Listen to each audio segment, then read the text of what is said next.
그러므로 너희 마음에 허리를 동이고 근신하여 예수 그리스도께서 나타나실 때에 너희에게 가져다 주실 은혜를 온전히 바랄지어다. 너희가 순종하는 자식처럼 전에 알지 못할 때에 따르던 너희 사욕을 본받지 말고 오직 너희를 부르신 거룩한 이처럼 너희도 모든 행실에 거룩한 자가 되라. 기록되었으되 내가 거룩하니 너희도 거룩할지어다 하셨느니라. 외모로 보시지 않고 각 사람의 행위대로 심판하시는 이를 너희가 아버지라 부른즉 너희가 나그네로 있을 때를 두려움으로 지내라. 너희가 알거니와 너희 조상이 물려준 헛된 행실에서 대속함을 받은 것은 은이나 금같이 없어질 것으로 된 것이 아니요 오직 흠없고 점없는 어린 양 같은 그리스도의 보배로운 피로 된 것이니라. 그는 창세전부터 미리 알린 바 되시니라. 이 말세에 너희를 위하여 나타나신 바 되었으니 너희는 그를 죽은 자 가운데서 살리시고 영광을 주신 하나님을 그리스도로 말미암아 믿는 자니 너희 믿음과 소망이 하나님께 있게 하셨느니라. 너희가 진리를 순종함으로 너희 영혼을 깨끗하게 하여 거짓이 없이 형제를 사랑하기에 이르렀으니 마음으로 뜨겁게 서로 사랑하라. 너희가 거듭난 것은 썩어질 씨로 된 것이 아니요 썩지 아니할 씨로 된 것이니 살아있고 항상 있는 하나님의 말씀으로 되었느니라. 그러므로 모든 육체는 풀과 같고 그 모든 영광은 풀의 꽃과 같으니 풀은 마르고 꽃은 떨어지되 오직 주의 말씀은 세세토록 있도다 하였으니 너희에게 전한 복음이 곧 이 말씀이니라. 여러분 반갑습니다. 오늘도 큐티로 여는 기막힌 하루입니다. 베드로전서 1장 13절에서 25절 말씀. 너희에게 전한 복음. 오늘 큐티는 너희 삶에 있어서 근신하여 예수 그리스도께서 주실 은혜를 온전히 바라라 고 하십니다. 그러면서 너희 사욕을 본받지 말라고 하십니다. 여기서 사욕이라 함은 바르지 못한 잘못된 욕망이라는 뜻입니다. 육체에 관하여 욕심을 내어 충족을 채우는 것입니다. 그러면서 15절에 너희를 부르신 거룩한 이처럼 너희도 모든 행실에 거룩한 자가 되라 라고 하십니다. 우리를 부르신 예수님은 거룩하시고 우리는 그분을 따르는 노력을 해야 합니다. 인간은 죄인이기 때문에 모든 것을 완벽히 거룩할 수가 없습니다. 그럼에도 우리는 거룩을 항상 생각하고 묵상하면서 육체가 원하는 잘못된 욕망에서 멀어지도록 노력해야 한다는 것입니다. 16절에 보니 내가 거룩하니 너희도 거룩할지어다 라고 합니다. 이 부분이 참 어려운 부분이죠. 예전에 어떤 목사님이 이런 말을 했습니다. 나처럼 해. 기도도 나처럼 하고 오래 하고 금식도 나처럼 하고 말씀도 나처럼 하고 훈련도 나처럼 하고 나처럼 해.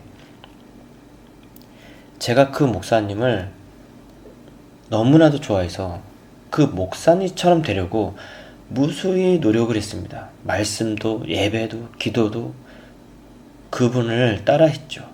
그분처럼 되려고 노력을 많이 했습니다. 산기도도 같이 가고 기도원도 같이 가고 수많은 세월을 그 목사님과 했죠.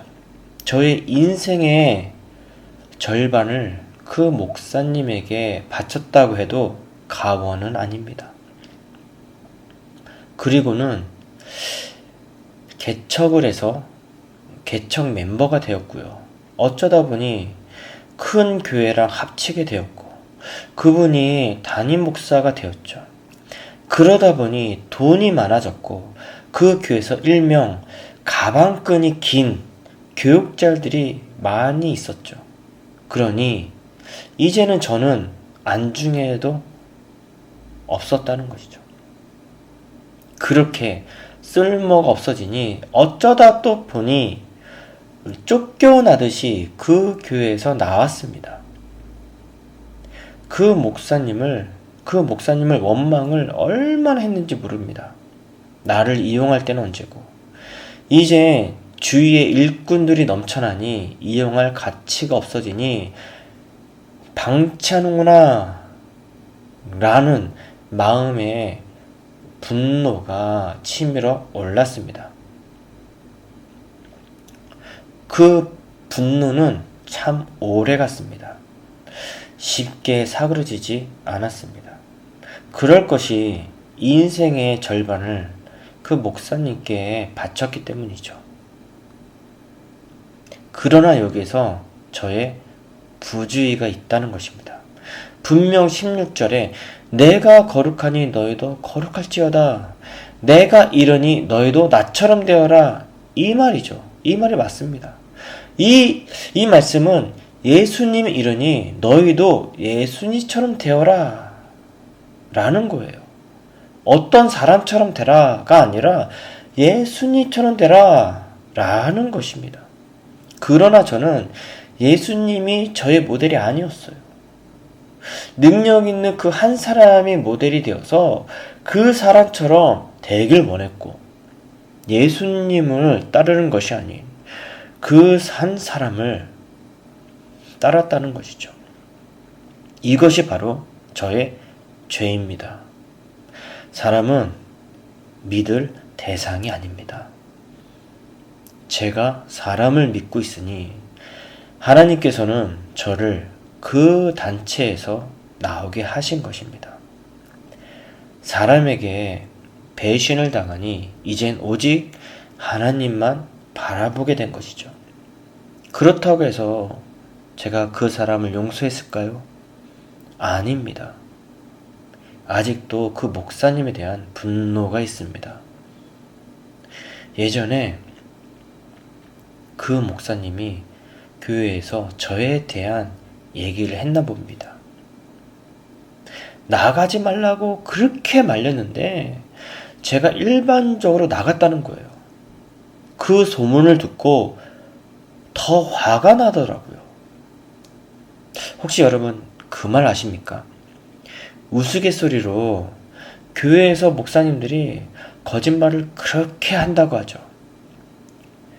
첫 번째 거짓말은 다른 목사님들을 만날 때 우리 교회 성도 출석 인원을 2배 아니면 많게는 5배까지 뻥튀기를 하죠.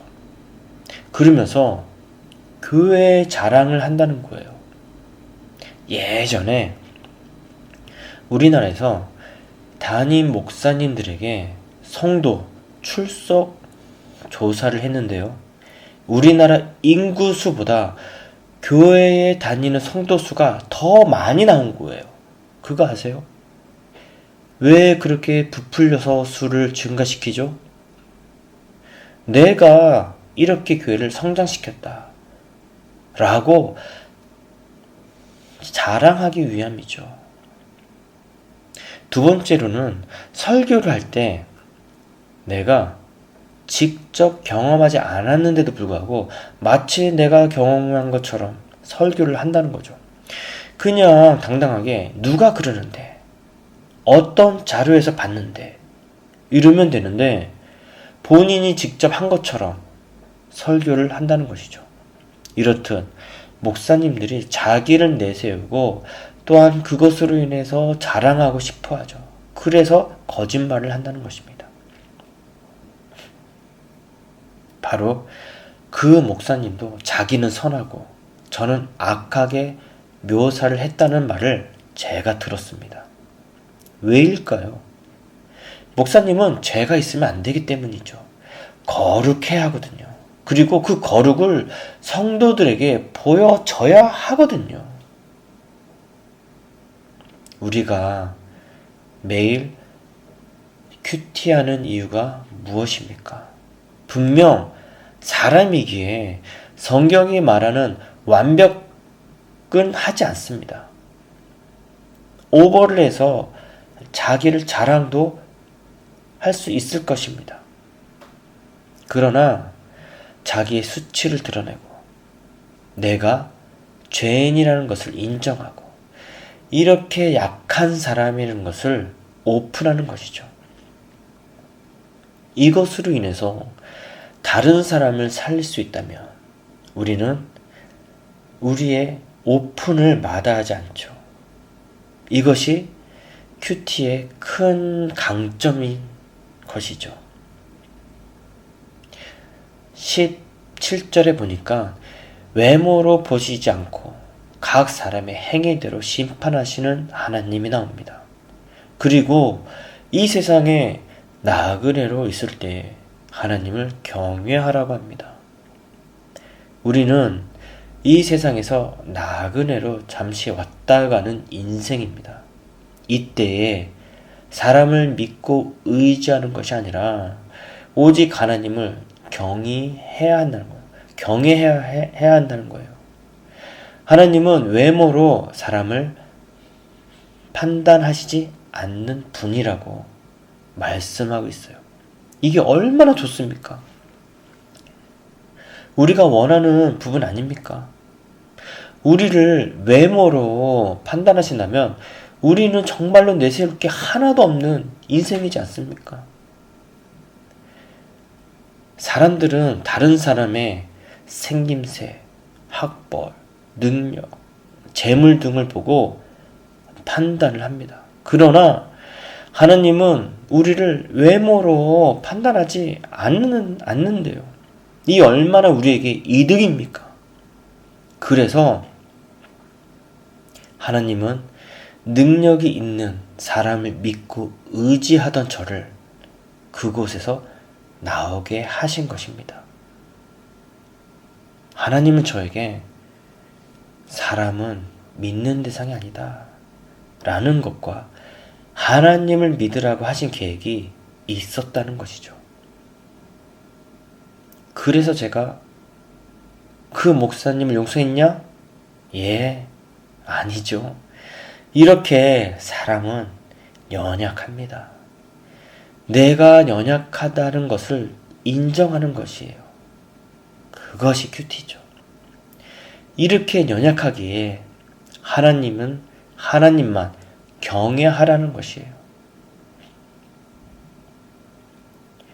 우리의 복음이 변질이 되어서는 안 됩니다. 오직 하나님을 믿게 하는 것이 복음입니다. 그리고 그 복음다운 복음을 다른 사람에게 전해야죠. 나를 믿지 말고 하나님을 믿어라 라고 말이죠. 우리가 교회에서 교육자들의 좋지 않은 모습들이 우리는 언론이나 소식을 통해서 알 수가 있습니다. 교육자들이 성도들로 하여금 하나님을 믿게 설교는 하지만 교육자 자신을 더 믿게 유도하고 그렇게 있지 않습니까? 그래서 성도들이 담임 목사님을 쫓아다니고 하나님보다 담임 목사님이 더 인기가 있고 더 의지하고 하나님 말씀보다 담임 목사님 말씀을 더 순종을 하죠. 제가 예전에 그 목사님이 저에게 항상 말한 것처럼 나처럼 해, 나처럼 하라고 한 것처럼 말이죠. 우리는요, 예수님처럼 해야 합니다. 질문해 보겠습니다. 나는 지금 하나님을 믿고 있습니까? 아니면 나에게 유익을 줄 어떤 사람을 찾고 있지는 않습니까? 사람을 의지하지 말고 하나님만을 의지해야 합니다. 그것이 바로 그리스도인입니다. 예수님처럼 하도록 힘써야 합니다. 오늘의 보석상자입니다. 악 때문에 고통할 때 고통으로 끝나는 것이 아니라 반드시 기쁨을 주십니다. 이것이 경건의 비밀입니다. 아멘. 기도하겠습니다. 하나님, 제가 하나님을 믿는다고 하지만 능력 있는 어떤 한 사람을 믿었고 그 사람이 저에게 항상 말하는 것이 나처럼 하라고. 나처럼 기도해. 나처럼 예배드려. 나처럼 말씀 봐. 그 사람을 많이 흉내내고 따라가려고 노력했습니다. 그러나 어찌저찌 해서 그 교회에서 어쩔 수 없이 나오게 되었고, 하나님은 저에게 사람을 믿는 것이 아니라 하나님을 믿는 것이라고 알려주셨습니다. 사람은 믿음의 대상이 아닙니다. 주님, 이렇듯 저에게 유익을 줄 사람을 제가 몰색하는 것이 아니라 예수님처럼 할 수 있도록 도와주시옵소서. 그것이 복음이고, 능력으로 나오는 것이 아니라 내 죄를 보면서 내가 연약하다고 인정하면서 다른 사람을 살리기 위한 도구로 우리들이 오픈할 수 있도록 도와주시옵소서. 감사하신 예수님의 이름으로 기도합니다. 아멘.